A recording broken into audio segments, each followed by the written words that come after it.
Isn't even a trophy for effort or trying. It's a trophy for participation. It sets the bar pretty low. You're saying this is bigger than Little League? Yes, and it's an issue of the culture changing. Participation is simply showing up and following the rules. In theory, this warrants no rewards. It is simply attending and giving the bare minimum. However, within the last few decades, the millennial generation, categorized as those born post-1980, have been criticized for growing up in an age where participation trophies are the norm. Whether in the realms of academia or athletics, this generation has been raised to believe in positive reinforcement and the belief that, in many cases, putting forth effort trumps skill and ability. Critics believe that this trophy generation is soft, not willing to put in the effort, and is unable to cope with the realities of the real world. On the other hand, promoters of this distinct way of praise feel that advocating participation in the long run has positive effects. We need to look at research like this and realize, okay, praise is a good thing and there's nothing wrong with being positive, but we need to be very careful about praising someone's intelligence or abilities and focus more on the process and the effort that they put forth. Overall, this gray issue involves the need to look towards history as well as current verified beliefs in psychology. So where did this all begin? To understand today's phenomenon, it is necessary to look into the past. Historians have tracked praise since Puritan times. According to linguist Anna Wierzbicka, the terms good boy and good girl are more than just idiomatic expressions that everybody uses. In fact, they're actually rooted in Anglo-American culture, as no other European languages use good boy and good girl. These terms were first popularized with early American Puritan settlers who fled Europe for a more pious life with the goal of creating model citizens free of sin. These terms were used as a way to go against the Puritan tradition, which connected being bad boys or girls to hellfire. With this positive thinking movement of praise, which began in the 19th century, American culture gradually shifted to nurturing children's self-esteem and celebrating their accomplishments in the 20th century and today. The first half of the 20th century raised children to survive the war and the Great Depression, along with the uncertainty that lay ahead. Toughness was emphasized, and a survival of the fittest mentality was in place.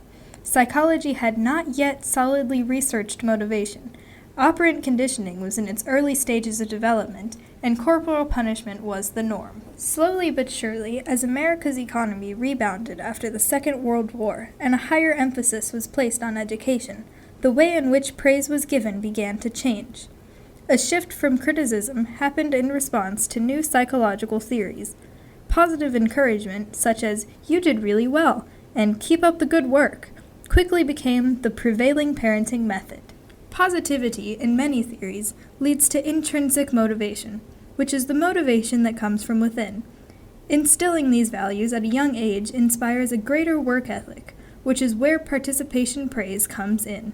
Comparatively, according to the Journal of Adolescence, across time, individuals adopting extrinsic goals may develop the view that the world is a competitive jungle where people need to compete with each other to attain scarce extrinsic goods such as money and beauty. Overall, there has been an immense push away from teaching extrinsic values, like winning, especially when concerning early childhood development. While adults of the past were criticized with offering too little praise, today the main controversy concerns where the line is drawn pertaining to too much encouragement. While trophy generation criticism spans across all facets of life, a particular interest has been taken in athletics. As a parent, many hope to offer their children a chance to perhaps discover a lifelong passion. Some children, though, may not have innate abilities, which is where participation trophies come into play. If this was the case with your young child, wouldn't you want them to not feel left out? In fact, a number of parents would, and for surprising reasons.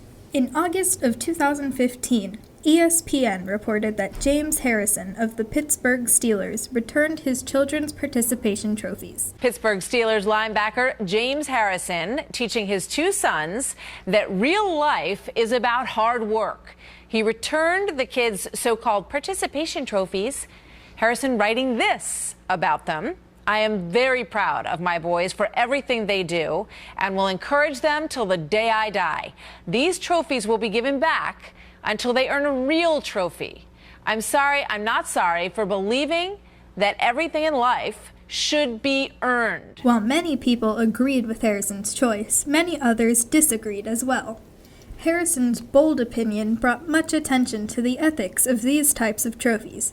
While some thought his views too extreme, others recognized a need for tough love. Of course, only a very small percentage of children actually become professional athletes. The real question is, should sports at this age be focused more on winning or about having fun? There are very conflicted views within activities associated with toughness and victory, oftentimes more so than athletics. There is a very fine line between encouragement and diminishing a child's work ethic. Your kids, they are absolutely perfect. But too much praise can damage their fragile egos. So try a more balanced approach. You are such a great artist, but you do suck at everything else. You have the most beautiful eyes, but your voice is incredibly annoying. You're gonna have to work on that. You make Daddy so proud. For a bedwetter. It's important to praise your child. You can be anything you want to be. But honesty is important too. You booger-eating crybaby. Paid for by checkyourkidbeforeyouwreckyourkid.org. Lovely. The trophy generation will soon become the ones running the country and raising the next generation of children.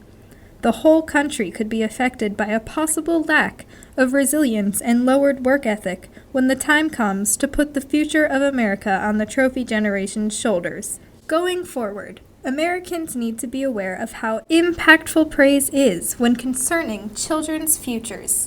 If you're too hard on your kids, they grow up with no self-confidence. But if you praise them too much, they grow up to be narcissists. I'm starting to think that maybe this is the kids' fault. What do these little monsters want from us?